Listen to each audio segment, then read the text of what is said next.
Angkat tangan yang mulai lahir sampai malam ini tidak pernah nangis karena sedih. Angkat tangan. Mosok bapak-bapak yang nangisan.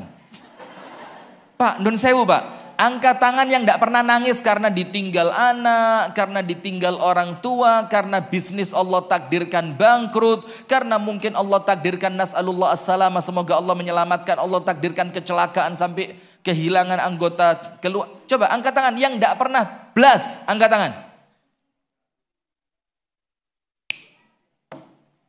Ada apa enggak? Ada apa enggak? Enggak ada. Maka lihat, tulis rumus dunia. Rumus dunia. Nomor 1. Ridwan nas ghayatun la tudrak. Mencari ridhonya manusia itu mustahil. Nomor 1 rumus dunia apa? Mencari ridhonya manusia mustahil. Nyenengin satu orang, yang lain tidak cocok. Nyenengin yang sana lagi dibilang nggak punya jati diri. Masa kumpul sana ikut seperti itu, kumpul sana melok model ngono, nggak punya jati diri, nggak konsisten. Nomor 1, ridwan nas ghayatun la tudrak. Di dunia ini jangan cari ridhonya manusia, tiwas diguyu. Tiwas apa? Pernah dengar cerita laki-laki bapak sama anak naik keledai masuk suatu kampung kan? Ketika keledainya satu dinaiki 2 orang, orang kampung bilang apa? Aduh, ndak tahu perasaan. Masa keledai kecil yang naik 2? Bapaknya turun. Masuk kampung berikutnya, dibilang aduh bapak kok tega sekali sama anak. Apa? Anak kok kurang ajar sama bapak. Mosok anaknya naik, bapaknya disuruh jalan kaki. Gantian, anaknya turun, bapaknya naik. Bapaknya dibilang lagi, aduh bapak ndak perasaan. Mosok tego anaknya jalan, bapaknya enak-enakan naik. Sudah kan? Masuk kampung berikutnya mereka dua-duanya turun. Kata orang kampung apa? Bodohnya. Punya kendaraan kok nggak dipakai. Masuk kampung berikutnya 2 orang manggul keledai. Karuan wis menisan. Ya, itu kalau ikut omongannya ndak. Ikuti Allah, lepaskan manusia. Selesai urusan. Nomor 2, rumus dunia. La salamata minan nas. Anda tidak mungkin selamat dari gangguan manusia. Mustahil. Nomor 2 apa? La salamata minan nas. Tidak ada keselamatan dari gangguan manusia. Tidak mungkin. Pasti ada manusia yang tidak suka sama panjenengan. Ngomong, ngerasani, maidu, apalagi memfitnah, membuli, menghibah. Iya apa enggak? Pernah merasain enggak? La salamata minan nas. Tidak ada keselamatan dari manusia. Nomor 3, apa? La najata minal maut. Tidak ada orang selamat dari kematian. Sepanjang-panjangnya umur manusia, endingnya apa? Kuburan. Sekaya-kayanya manusia, endingnya juga kuburan. Sekuat-kuatnya manusia, ingat Muhammad Ali rahimahullah, petinju yang paling perkasa di zamannya. Terakhir apa? Allah takdirkan, Allah uji dengan sakit Parkinson. Jadi tangannya gitu, teng. Karena apa? Sel-sel sarafnya sudah rusak. Terakhir apa? Meninggal dunia. Tenar-tenarnya manusia, endingnya juga kematian. Nah, ditambahi oleh ulama nomor 4 ditambahi 1. Yang nomor 1 tadi Bu, apa itu? Tidak mungkin mendapatkan keridhaan dari semua Ada ulama yang nomor 1 diganti. Apa digantinya? La rohata fid dunia. Selama masih hidup di dunia, tidak mungkin nyaman. La rohata fid dunia. Kenapa tidak ada kenyamanan di dunia ini? Karena kita menghadapi dunia yang Allah jadikan dunia ini rumusnya apa? Inna dunia darul bala. Ini masukkan di sini. Seret. Tulis di pikirannya masing-masing dan masukkan ke dalam hati. Apa yang ditulis oleh kita? Inna dunia darul bala. Dunia ini tempat Allah memberikan ujian. maka tidak ada orang yang hidup di dunia tidak ada ujiannya. Itu sudah menjadi rumus. Sip, itu muqaddimah. Sekarang Anda buka surah Al-Baqarah 155, 156, 157. Surat apa? Al-Baqarah. Al-Baqarah artinya apa? Sapi betina. Ya ada orang ngomong, padahal mohon maaf ya, kalau kita mau neliti bahasa Arab, Al-Baqarah itu bukan sapi betina. Anda cek kitab-kitab tafsir zaman dulu, nama Al-Baqarah itu satu ekor sapi. Bukan mentang-mentang ada tak marbutohnya tiba-tiba sapi betina, enggak. Anda cek kitab-kitab tafsir, tapi ya enggak apa-apa lah, wis kadung nyebar ya. Cuma sesekali juga perlu diluruskan. Sudah, ayat berapa? 155, 156, 157. Apa ayatnya? Allah Subhanahu wa taala berfirman, A'udzubillahi minasyaitonirrajim. Ini ayat yang mau kita bahas sehingga nanti panjenengan pulang, Pak. Panjenengan itu ketika dapat ujian, oh ya pastilah, enggak apa-apa, dibikin santai saja. Oh ya memang diuji sama Allah karena dosa saya sedang banyak, nanti ujian menghapuskan dosa. Oh memang diuji sama Allah supaya apa? Supaya saya kembali taat lagi kepada Allah. Oh memang diuji oleh Allah supaya apa? Supaya derajat saya naik. Maka kalau yang diuji orang beriman, panjenengan ini kan beriman semua. Itu bukan azab. Wes talah yakin, bukan azab. Kalau itu azab Bu, orang kafir lebih pantas. Orang-orang kafir di Amerika, orang-orang kafir di Eropa. Nah, maka kalau ngomong ujian itu bentuk azab, non sewu, wes talah. Panjenengan ini lho Bu, jilbabane yo Masya Allah bagus. Panjenengan itu Masya Allah duduk di majelis taklim. Yang ini ciri orang yang oleh Allah dikehendaki kebaikan. Bapak-bapak pulang sholat Isya, duduk di majelis. Tidak ada cerita Allah ingin mengazab panjenengan. Husnudzon, ana inda dhanni abdi bi. Allah ingatkan apa? Aku, kata Allah, tergantung bagaimana kalian berprasangka terhadapku. Kalau kita menganggap ujian dari Allah itu bentuk hukuman, ya wes, ya berarti Anda oleh Allah sedang dihukum. Coba ketika Allah menguji, Anda pikir apa? Allah lagi cinta-cintanya sama saya.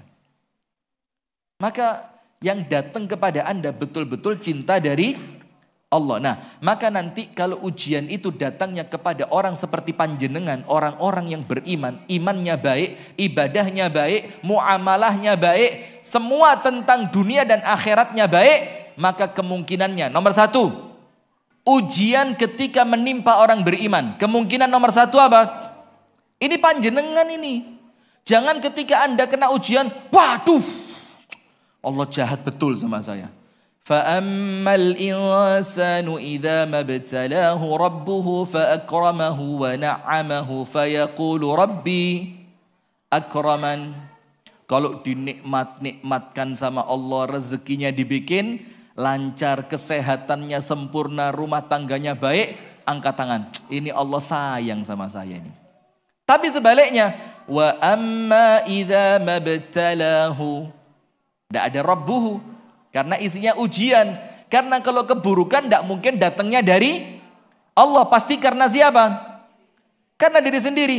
Wa amma idza mabtalahu faqadara alaihi rizqahu fayaqulu rabbi ahanan. Kalau pas rezekinya sempit, badannya sakit, rumah tangganya kurang baik, dengan tetangga tidak seberapa akrab, ngomong Allah tidak sayang sama saya. Itu orang kafir. Kalau orang beriman tidak. Ketika orang beriman mendapatkan ujian dari Allah, mendapatkan sesuatu yang tidak menyenangkan untuknya dari Allah, di dalam takdir ketetapannya Allah, di dalam kehidupan sehari-harinya dia, kemungkinan yang pertama, takfir adz-dzunub was-sayyi'at, untuk menghapuskan dosa. Berarti senang enggak dosanya dihapus? Senang enggak dosanya dihapus? Panjenengan kan enggak punya dosa ya? Mosok sih? Ini loh muka-muka ahli surga semua ini. Tunggu, yo jangan GR ya Allah. Orang itu ya tahu diri lah Bu. Panjenengan di ini, kalau ini jelas. Laki-laki itu memang Masya Allah. Enggak, guyon Bu ya. Enggak, saya sudah tadi di rumah Edi sudah dapat saya tadi. Alhamdulillah. Saya mau ngomong apa barusan? Ketika Allah memberikan sesuatu yang tidak gini, pelan. Musibah itu apa sih? Musibah itu apa? Musibah itu apapun yang terjadi dalam hidup panjenengan dan itu tidak nyaman. Gak nyeneng no, itu namanya apa? Musibah. Pokok semua yang Anda rasa ndak enak, ndak nyaman, menyakiti, menyusahkan, itu namanya apa? Musibah. Kalau itu mengenai orang beriman, nomor satu takfir dzunub wal khataya wasayyiat. Itu untuk menghapuskan dosa, kesalahan dan keburukan. Berarti musibah yang datang kepada orang beriman endingnya baik atau buruk? Baik. Rasulullah SAW bersabda, la yazalul bala'u bil mu'mini wal mu'minati. Nanti kita masukkan ke rumah tangga. Akan senantiasa datang bala itu apa? Ya musibah, ujian, yang ndak enak. La yazalul bala. Kalimat la yazalu itu artinya apa? Ndak akan berhenti. Pokok panjenengan urip mesti si ono ujian nih. Nanti ujian itu baru selesai kapan? Belum selesai mati. Mungkar nakir ya apa? Saya muridnya Ustaz Rifki, mungkar nakirnya bilang, oh ya wes lek ngono, turu. Ndak ada. Tambah dituduki sampe. Loh, kenapa ngaji Ustaz Rifki? Oh tambah ruwet nanti ya. Sudah? Kapan Imam Ahmad mengatakan awwalu rahatin, pertama kali manusia itu merasakan lego sing betul-betul nyaman, inda tata'u ihda qadamaihi fil jannah, ketika satu kakinya dia sudah masuk ke dalam lego, kalau sudah masuk surga. Wa naza'na ma fi sudurihim min ghillin ikhwanan ala sururim mutaqabilin. Kalau sudah masuk surga, ndak ada hati elek, itu ndak ada. Semuanya baik. Maka jangan tanya, Bu, Ustadz kalau suami saya nanti bidadarinya 70. Itu kan saya cemburu, Ustadz. Terus apa saya cari suami yang lain aja, Ustadz, enaknya ya? Ya apa? Ndak ada, Bu. Kalau panjenengan sudah masuk surga, hati iku isine enak, api, semuanya baik. Ndak ada hati yang jelek. Kenapa? Wa naza'na ma fi sudurihim min ghil. Kebencian sudah hilang dari sini. Nah, maka dengan itu Rasulullah mengatakan la yazalul bala, akan terus datang ujian, bala, musibah untuk siapa? Lil mu'min, untuk orang-orang beriman. Ayatnya dalam surat Al-Ankabut apa? Alif lam mim. Ahasiban nasu ay yutraku ay yaqulu amanna wa hum la yuftanun. Arti gampangnya begini. Mosok kalian mengatakan beriman kemudian kalian tidak diuji? Tidak mungkin. Lo panjenengan mau masuk PNS saja ada ujiannya kok. Masa mau masuk surga tidak ada ujian? Lo kok enak temen? Anda mau daftar apapun dari perkara duniawi, ada ujiannya. Ujian itu untuk apa? Untuk supaya Anda ketika masuk ke dalam surga, lego. Kenapa lego? Memang alhamdulillah ya Allah. Dulu waktu di dunia berat, maka salamnya malaikat untuk orang yang masuk surga, Bang. Salamun alaikum bima sabartum fa ni'ma uqbaddar. Malaikat hormat. Selamat warga Banjarnegara atas kesabaran Anda ketika di dunia. Inilah sebaik-baik tempat kembali Anda, yaitu surga. Kalau tidak sabar ya tidak bisa.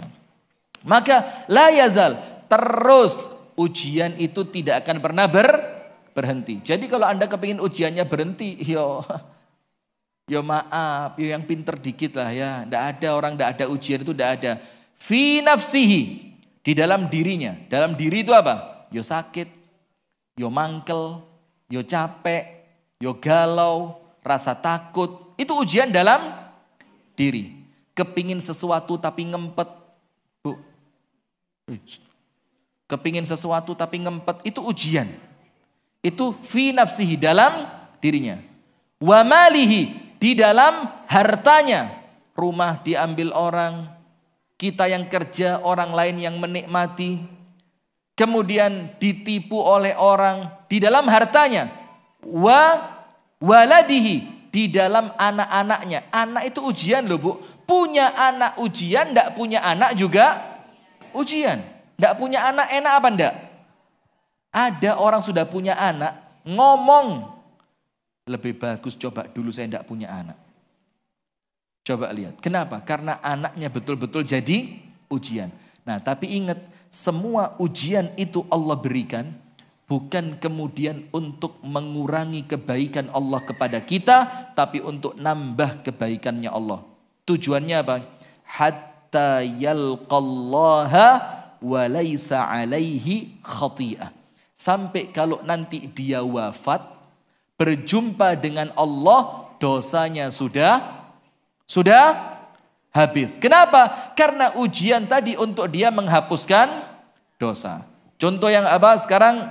Yang kedua, ujian ketika mengenai orang beriman. Untuk apa? Liraf'id darajat, untuk meninggikan derajat. Panjenengan tahu seorang tabi'in bernama Abu Qilabah. Pernah dengar ceritanya Abu Qilabah enggak? Abu Qilabah ini seorang laki-laki dari zaman tabi'in. Nah, dia ini suatu hari ketemu ulama. Dia hidupnya di tenda di tengah padang pasir yang tidak ada orang di sekelilingnya. Suatu hari ada seorang ulama mendekati tenda itu. Tapi karena malam, ulama tadi tidak berani masuk. Kenapa? Khawatir dikira berniat jahat. Tapi ulama ini penasaran betul dengan penghuni tenda tadi. Kenapa? Tendanya kecil, lampunya tidak terang, tapi yang terdengar dari kejauhan penghuni tenda itu zikirnya cuma satu. Apa itu? Sepanjang malam, Alhamdulillah, Alhamdulillah, Alhamdulillah, Alhamdulillah. Maka ulama tadi mikir, ini pasti orang kaya yang sedang jalan-jalan ke padang pasir untuk berburu. Atau ini orang kaya yang memang dia sedang ada sesuatu dengan dirinya sampai dia ingin menenangkan diri di tengah padang pasir. Karena kalau orang miskin tidak mungkin Alhamdulillah, Alhamdulillah. Pasti ini orang perfect ini, mumtaz. Hidupnya baik, rezekinya baik, tubuhnya baik, rumah tangga, semuanya baik. Zikirnya cuma apa? Alhamdulillah. Maka keesokan harinya, seorang ulama ini penasaran betul. Saya pengen lihat orang itu. Senikmat apa sih hidupnya?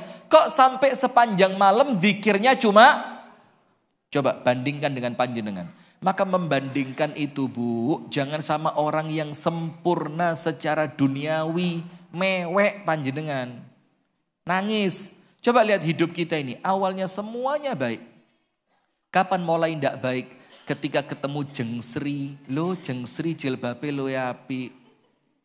Awalnya Anda merasa jilbab Anda sudah bagus. Ketika punya jengsri mereknya di luar. Gelantong di pinggir gini ketok. Lu merek kira. Searching di Google. Ketok memang aku merek mang. Dicoba cari. Dimasukkan. Masya Allah jilbab regane 3.400.000 sih. Langsung. Biasanya dia kalau pengajian jalannya pewaling gini, mending mulai dingkluk. Gara-gara kalah jilbab sama jengsri. Coba dia ndak kenal sama jengsri, bahagia dia jilbabnya sudah. Kenapa? Karena dia mulai membandingkan dirinya dengan orang, maka hidup panjenengan akan terasa nikmat kalau yang dilihat itu orang yang di bawah. Sayangnya meripat kita ini, mana meripatnya? Ini ya, sayangnya mata kita ini itu ndak seneng dingkluk, seneng aneh. Masya Allah. Ya, ndak enak hidup panjenengan. Nah, maka sekarang lihat Abu Qilabah. Ulama tadi setelah masuk waktu pagi hari penasaran betul. Ini orang mesti top ini. Wong zikirnya Alhamdulillah ndak pernah berhenti. Masuk dia minta izin. Saya minta izin, katanya penghuni tenda apa? In jaa khairan fadkhul wa in jaa syarran fakhruj. Kalau kamu datang membawa kebaikan silakan masuk. Tapi kalau kamu punya niat jahat tidak usah masuk. Dibilang apa? Saya datang kepada kamu dengan kebaikan. Masuk dia kaget. Ternyata laki-laki yang sepanjang malam zikirnya cuma Alhamdulillah maqtu'ur rijlain wal yadain. Tangannya habis, kakinya habis. Matanya buta. telinganya sudah tidak seberapa baik untuk mendengar. Tersisa apa? Lisannya. Maka ulama tadi tanya, sami'tukal barihata, semalam saya penasaran dengerin panjenengan zikirnya alhamdulillah, alhamdulillah, alhamdulillah. Saya kira panjenengan itu orang kaya, badannya utuh, rumahnya bagus, penuh dengan kenikmatan. Kok ternyata alhamdulillah itu keluar dari orang yang tangannya putus, kakinya putus, matanya buta, telinganya tuli. Panjenengan bisa begitu? Sek wotoh kabeh innalillah terus bendino. Astagfirullah, kufur nikmat. Hati-hati Bu. Nah sudah, maka laki-laki itu bilang apa? Ahmadullah wa ashkuruhu. Saya terima kasih sama Allah. Saya bersyukur kepada Allah. Kenapa? An abqallahu lisani kai azkura. Allah masih menyisakan lisan yang dengan lisan ini saya bisa berzikir. Tersisa apa? Tersisa apa? Lisan. Kemudian ulama itu tanya, Pak, sampean kok sendirian di tenda ini? Mana mungkin bisa makan, bisa minum? Dibilang apa? Kamu datang dikirim sama Allah. Saya ini punya anak laki, tinggal sama saya di sini. Tiap hari dia yang datengin makanan ke tempat saya. Sudah 3 hari dia keluar tidak balik. Diceritainlah ciri-cirinya. Seperti ini, akhirnya dicarikan. Datang ke kampung terdekat, dapat berita apa? Anaknya dimakan binatang buas.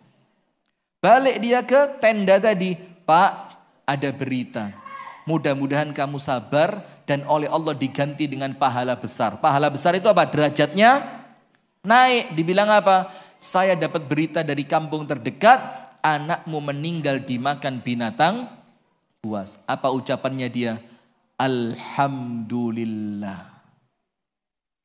Inna lillahi wa inna ilaihi raji'un. Apa alhamdulillah itu? Rasulullah bersabda begini, ketika ada seorang hamba, Allah cabut nyawa anaknya, itu Allah kirim malaikat. Pernah dengar hadisnya enggak? Saya kalau membaca hadis ini mesti enggak enak pikiran saya. Karena tahun lalu anak saya meninggal usia 8 tahun. Dalam keadaan saya sedang tidak di rumah. Jadi saya datang itu sudah kelihatan anak saya sudah kaku begitu. Itu juruni ati koyo abot, tapi yo semua orang kan pasti punya ujiannya masing. Nah maka dibilang apa? Idza qabadallahu ruha Safiyata abdihi, ketika Allah mencabut nyawa anak dari seorang hambanya, arsalallahu ilaihi malakan. Allah kirim ke tempat itu seorang malaikat. Terus malaikat jadi fungsinya apa? Allah pengen tahu, dalam keadaan Allah lebih tahu. Supaya apa? Allah tunjukkan sama malaikat, ini loh manusia yang dulu kamu remehkan.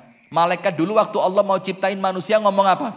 Ataj'alu fiha may yufsidu fiha wa yasfikud dima wa nahnu nusabbihu bihamdika wa nuqaddisu lak. Dia bilang, ya Allah, kenapa ciptain manusia yang hobinya menumpahkan darah, hobinya merusak, sementara kami sudah ahli zikir, katanya malaikat. Akhirnya Allah buktikan beberapa kehebatan manusia.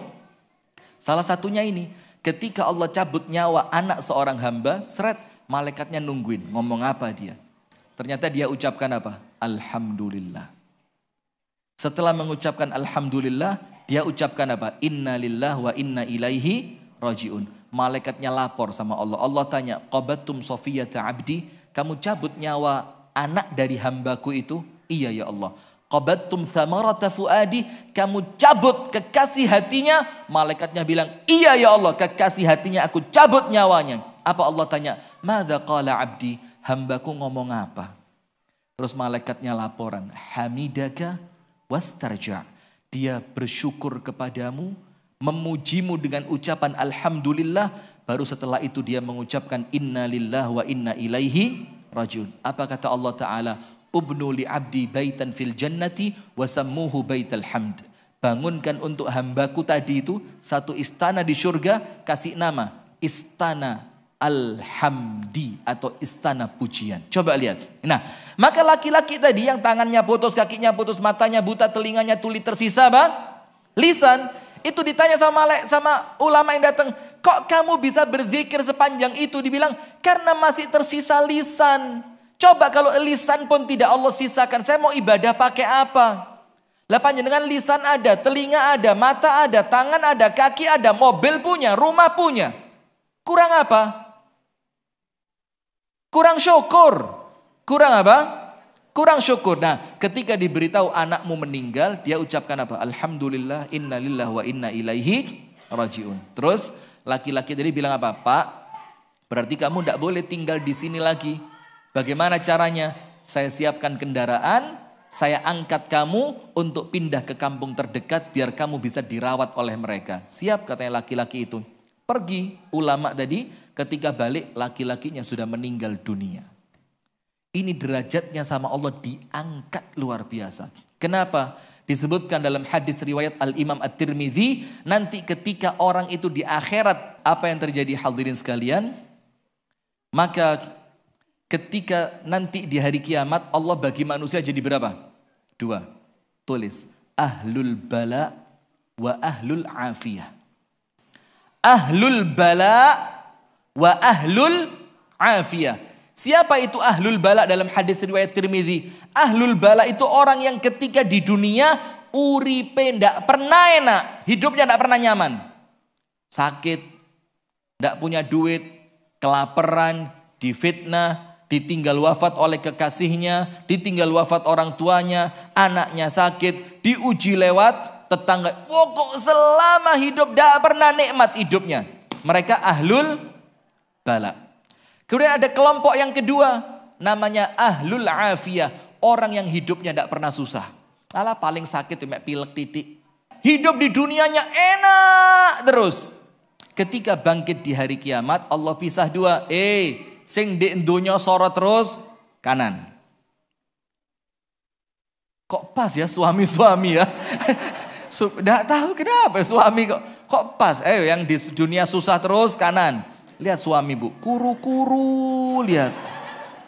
Mukanya sudah pucet-pucet, badannya istri. Glowing, gemuk, seger. Kenapa kok begitu bu ya? Apa memang laki-laki tercipta untuk ditindas wanita ya? Tapi tidak apa-apa Pak. Insya Allah kalau sabar ahlul bala ini sudah ahlul bala. Kemudian Allah firmankan ahlul afiyah, minggir ke sebelah kiri, kok kiri lagi. Oke, ini ganti kanan. Ahlul tadi kanan ya? Oh ya kanan. Ahlul bala. Betul apa Pak nggih? Ridho Pak nggih? Nanti endingnya enak pokoknya salah. Sabar dhisik. Sudah ahlul bala kanan. Sebelah kiri ahlul afiyah. Sing uripe enak terus. Ternyata Bang, setelah mereka dibagi 2, Allah ngomong sama para malaikat, mereka tidak usah dihisap. Malaikatnya tanya, ya Allah, dosa mereka banyak. Allah bilang apa? Wes kesian di dunia soro terus. Masuk di akhirat soro maneh. Langsung suruh antri depan pintu surga aja. Sudah, langsung ini yang kuru-kuri langsung sumringah. Wah cocok katanya. Langsung seneng ini ahlul bala ini. Yang sebelah kanan ini, seneng bahagia semua. Langsung antri depan pintu surga. Apa Allah firmankan? Kesusahan akhirat Allah tutup karena mereka sudah susah selama di dunia. Maka dikatakan oleh para ulama, tidak berkumpul 2 kesusahan dan tidak berkumpul 2 kebahagiaan. Maka kalau sekarang susah bu, yang sabar, nanti di akhirat bahagia panjenengan.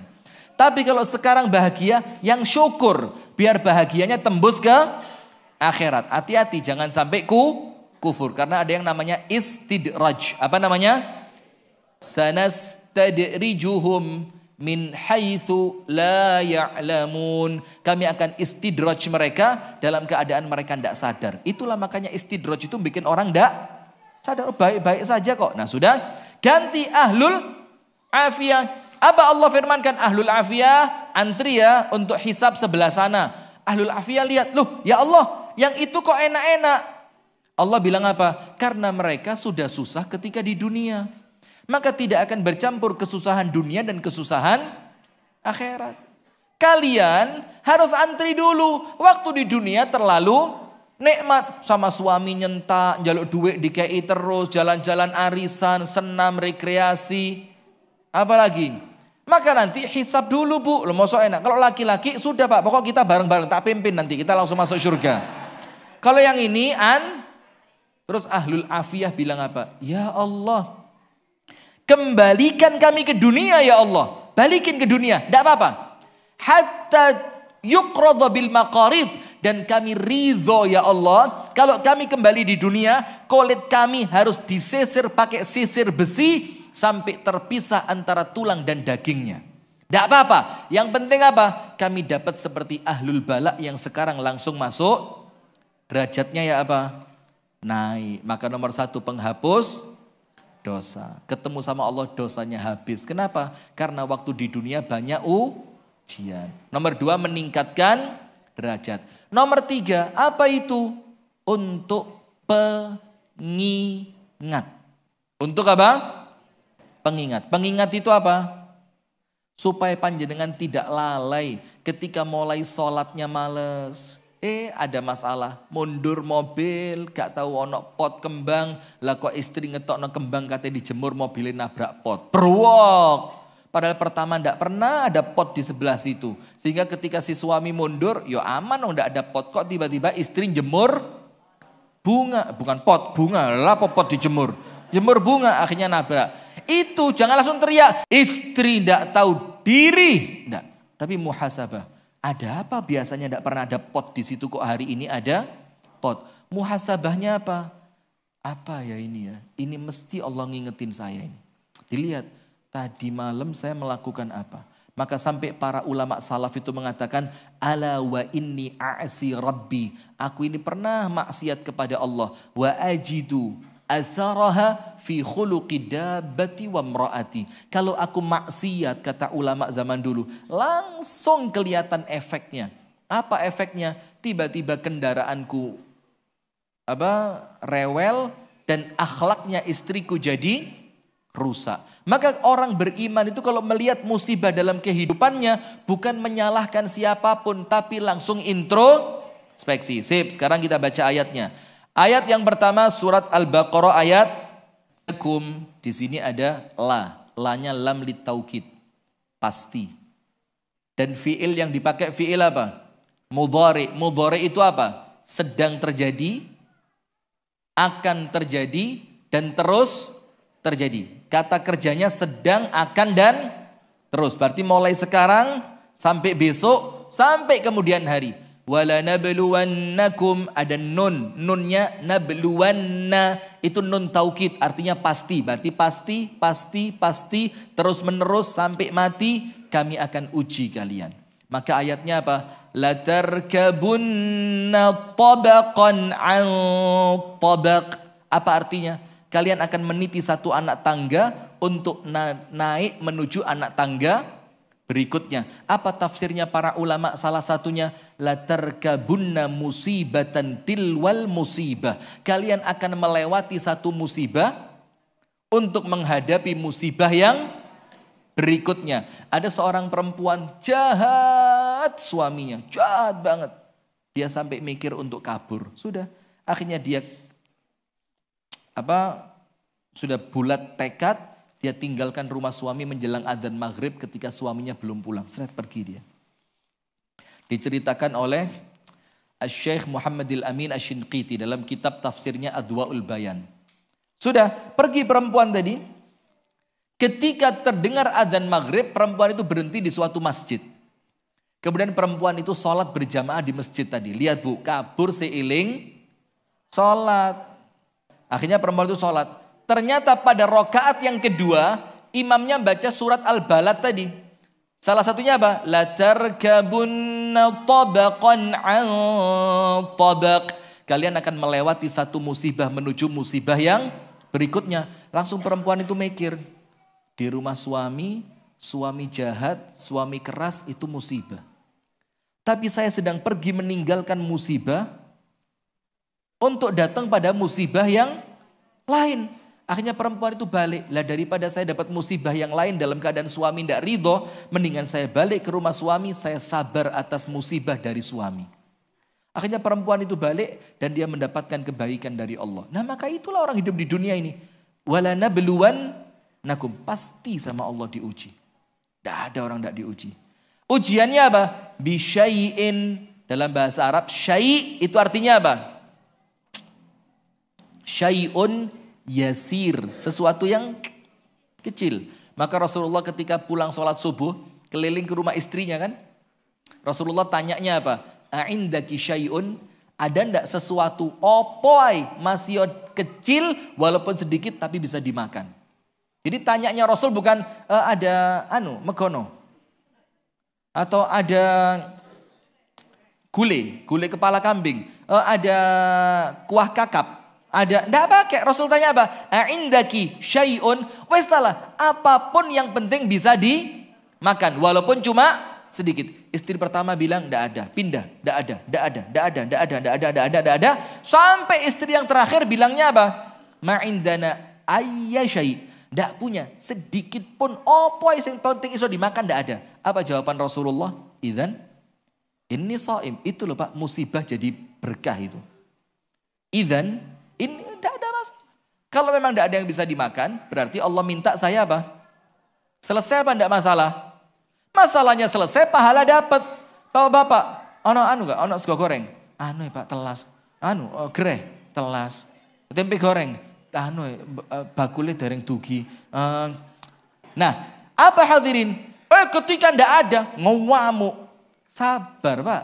Ngamuk itu tidak merubah apapun. Apalagi Anda ngamuk moro-moro metu hidangan luar biasa gitu. Tapi kalau Anda tidak ngamuk, Anda tenang, Anda bilang, ya sudah ini ujian dari Allah. Nah maka yang ketiga Bu, itu untuk pengingat muhasabah. Maka Allah firmankan, bisyai'in. Bisyai' sedikit ujiannya. Apa ujiannya? Minal khawfi, rasa takut. Kata Imam Syafi'i, takut atas azabnya Allah. Wal ju'i, rasa lapar. Kata Imam Syafi'i, ujian puasa. Wa naqsin minal amwal, kekurangan harta, ujian sedekah dan zakat. Wal anfusi, dan ketika kekurangan pasukan karena kita disuruh perang. Wathamarat, thamarat Imam Syafi'i artikan anak-anak kita yang Allah wafatkan ketika mereka kecil. Tapi tidak berhenti sampai situ. Apa ayat penutupnya? Wabashiris sabirin. Lihat Bu. Endingnya begini, happy ending. Wabashiris sabirin. Semua ujian tadi Bu, ternyata berita gembira. Busyra, bisyarah. Untuk siapa? Untuk orang yang sabar. Maka yang jadi masalah bukan musibahnya Bu. Yang jadi masalah apa? Bisa ndak kita sabar atau tidak? Maka minta sama Allah, ya Allah kuatkan kesabaranku ya Allah. Kemudian siapa orang yang sabar itu? Alladzina idza asabathum musibah. Ketika mereka terkena musibah, qalu, mereka mengucapkan, inna lillahi wa inna ilaihi raji'un. Sesungguhnya kami adalah milik Allah. Musibah itu apa sih? Ada sesuatu yang oleh Allah dicabut. Maka ketika Anda mengucapkan inna lillah, maka ingat ceritanya Ummu Sulaim bintu Milhan al-Ansariyah. Tahu Ummu Sulaim? Ibunya Anas bin Malik, istrinya Abu Talhah. Tahu? Ketika dia menikah dengan Abu Talha, tidak lama Allah karuniakan anak keturunan. Ketika Abu Talha mau berangkat kerja safar jauh, anaknya sakit. Dia ngomong sama istrinya Ummu Sulaim, jaga anak kita baik-baik. Si jaga sama Ummu Sulaim, pas hari kepulangannya Abu Talha, ternyata anaknya apa? Meninggal. Ngomong Ummu Sulaim sama suaminya? Enggak. Ketika suaminya datang, anaknya dibungkus rapi dulu. Ditaruh suatu tempat yang aman, tidak akan diambil siapapun. Dia makan serigala, enggak, simpen rapi. Baru suaminya datang, dandan cantik, masa enak. Ummu Sulaim ditanya sama Abu Talha, Ummu Sulaim, bagaimana keadaan anak kita? Jawabannya Bu, ahda min qabl. Lebih tenang dibanding sebelumnya. Betul apa enggak? Iya, kemarin panas, sekarang enggak ada suaranya loh. Tenang apa enggak? Maka bohong enggak Ummu Sulaim? Lebih tenang dari sebelumnya. Dengerin Mbak. Akhirnya apa? Abu Talha tenang karena Ummu Sulaim ngerti ini orang baru pulang kerja, harus dibikin nyaman dulu. Maka dokter Aisyah Dahlan bilang apa? Pertaruhan di rumah kalian itu 3 menit pertama. Kalau suami baru datang, wis Pekson 3 menit guyu terus.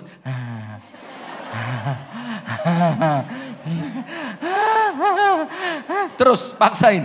Setelah 3 menit sukses, berikutnya aman. Tapi kalau suami udah datang, kok baru pulang? Oh wes, acur nih suami sudah. Wes mendingan golek liyane ae.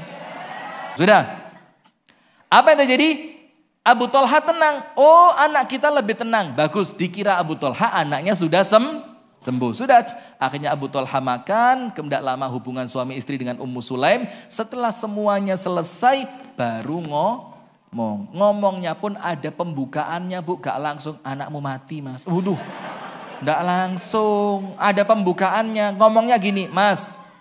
Kalau orang pinjem gelang, terus sama yang minjemi gelangnya diambil. Bagaimana sikapnya?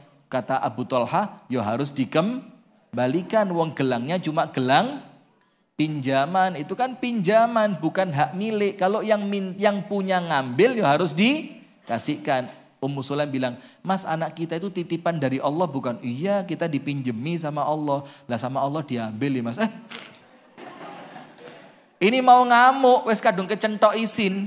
Wong tadi bilang gelang harus dikembalikan. Akhirnya Abu Thalib bilang, ya wis lah mana anak saya, dimandikan, disolati, dikubur. Besok subuh ketemu Nabi Muhammad. Apa yang terjadi? Diceritakan, ya Nabi Ummu Sulaim sabarnya keterlaluan. Kaget Nabi Muhammad. Oh apa sabar keterlaluan itu? Diceritakanlah kisah kemarin. Apa kata Rasulullah? Barakallahu laka fi lailatikuma. Kata Rasulullah itu yang terbaik. Dan saya doakan nanti malam kamu hubungan suami istri, saya doakan sama Allah hasilnya diberkahi. Lahir 1 anak dari hasil malam itu, yang anak itu punya 10 anak semuanya hafidh Al-Quran dan perawi hadis yang sahih. Apa? Berkah ketika sabar waktu diuji oleh Allah. Nah maka ucapan innalillah itu bukan cuma kita yang milik Allah. Tapi apapun yang ada bersama kita, milik siapa? Karena innalillah bukan cuma kita yang milik Allah. Tapi apa yang bersama kita? Rumah panjenengan punya siapa? Kalau Allah mau ambil bagaimana? Monggo. Kesehatan panjenengan punya siapa? Kalau Allah mau ambil bagaimana? Umur panjenengan, nafas panjenengan, usia panjenengan milik siapa? Kalau Allah mau cabut seketika bagaimana? Kalimat innalillah itu ngajari kita ikhlas. Karena semuanya milik siapa? Kita lahir ke dunia bawa apa? Tidak bawa apa-apa kan? Sehingga ketika apa-apa yang Allah berikan setelah kita lahir kembali Allah ambil, ya memang milik Allah. Boleh tidak protes? Tidak bisa, maka ucapannya inna lillah. Ya Allah memang semuanya milikmu ya Allah. Maka engkau ambil tidak jadi masalah. Maka kalau ngaku beriman, jangan pernah kaget kalau tiba-tiba datang ujian.